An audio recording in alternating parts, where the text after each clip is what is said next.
An 80-year-old Chinese tourist has become Europe's first coronavirus fatality. The pensioner from Hubei province was taken ill 3 weeks ago while on holiday in France and died yesterday. Here, all but one of the 9 patients in the UK to have tested positive for the virus have been released from hospital. The Health Secretary said it was evidence that the NHS is well prepared to deal with the virus. But a survey of NHS staff by this programme shows that many are concerned about the lack of capacity. Here's Fatma Manji. The first death from coronavirus in Europe took place at Bichat Hospital in Paris. The patient was an 80-year-old Chinese tourist who developed a serious lung infection due to the virus. He was admitted here some 3 weeks ago after initially being turned away from 2 other hospitals. This is just one of a handful of hospitals in France with special isolation rooms.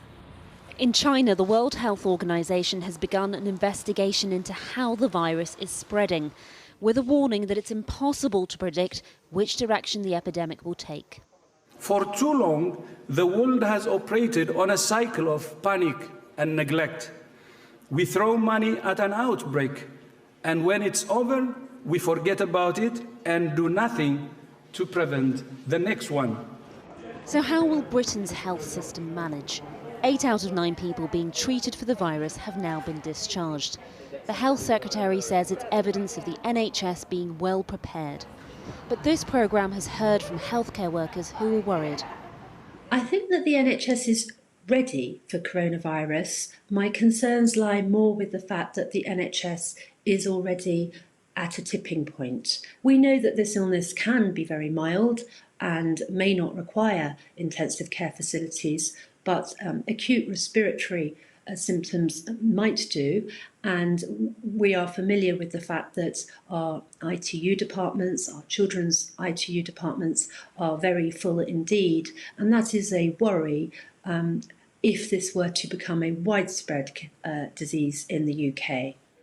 Last night in a special programme, we aired concerns expressed in an exclusive survey of over 500 frontline NHS staff. Since then, more health workers have been in touch with us. We've repeatedly heard complaints about NHS 111 giving out wrong advice. I'm a GP.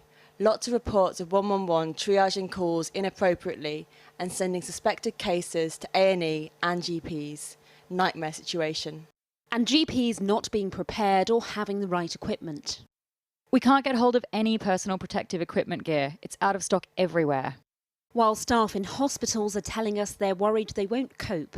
We have a major lack of critical care isolation rooms. Our hospital is already full. We don't have the intensive care unit capacity or enough adequate infection control rooms. I can't tell you how worried I am about my elderly, immunosuppressed, diabetic and cancer treatment patients.